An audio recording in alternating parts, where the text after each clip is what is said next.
Magandang araw ng Sabado guys. Ayan, tayo ay kung matagal na panahon hindi nakakain ng dinuguan at tayo nasabik. Kaya yun naman ang ating lulutuin ngayon. Ayan, naggigisa tayo ng pork belly. Saka itong laman loob niya. At yan ay ating palulutungin para masarap ang ating dinuguan. Ayan, tatlong klase ang nilagay natin na yan. Isa yung pork belly at yung dalawa ay laman loob ng pork. At yan ay ating munang papakrispin. Ayan nga, crispy na yan. At naglagay na tayo ng luya para walang lansa.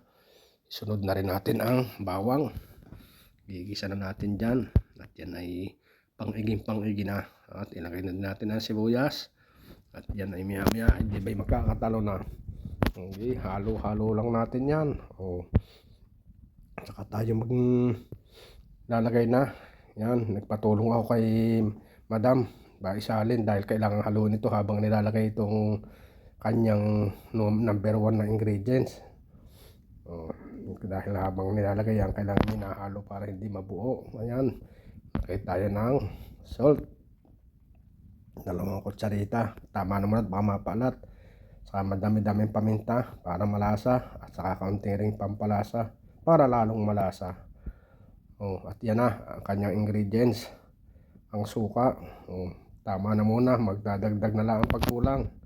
At yan ay pinakuluan muna natin ng 2 minuto bago natin hinalo. Niluto muna natin ang suka. Ganyan ang aking technique pagluluto ng dinuguan. Ayan, ang kanyang pampabango ay atin ang ilalagay para talagang masarap pag may ganyan.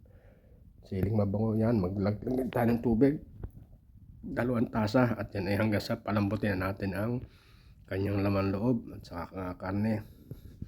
Yan lang ating gagawin. Gusto ko medyo may konting sabaw, kaya nilagay ng tubig na ganyan. Yan, naglagay tayo ng tanglad para walang amoy ang ating dinuguan at mabango. Tanglad at siling mabango, di ba magkasama yan. Ayan, tinikman natin at bitin ako sa lasa, kaya nagdagdag tayo ng patis. Talaga namang sa tagal kong hindi nakakain ng dinuguan ay para bang ako'y nasabik. Halo-halo pa at di ba may pwede na yan. Amoy na ito ng kahanggan. Sarap ng dinuguan. Tuloy-tuloy natin na ang haluin at may pwede na yan.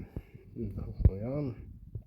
At yan nga, hindi na ako makapigil at talagang gutom na at kakainin ko na at busog na, nasabik talaga. Sumandok na ako. Pasensya na kung kayo'y natakam. Kain tayo guys. Maraming salamat sa inyong panonood. Magandang araw ng Sabado at God bless sa ating lahat. Bye bye.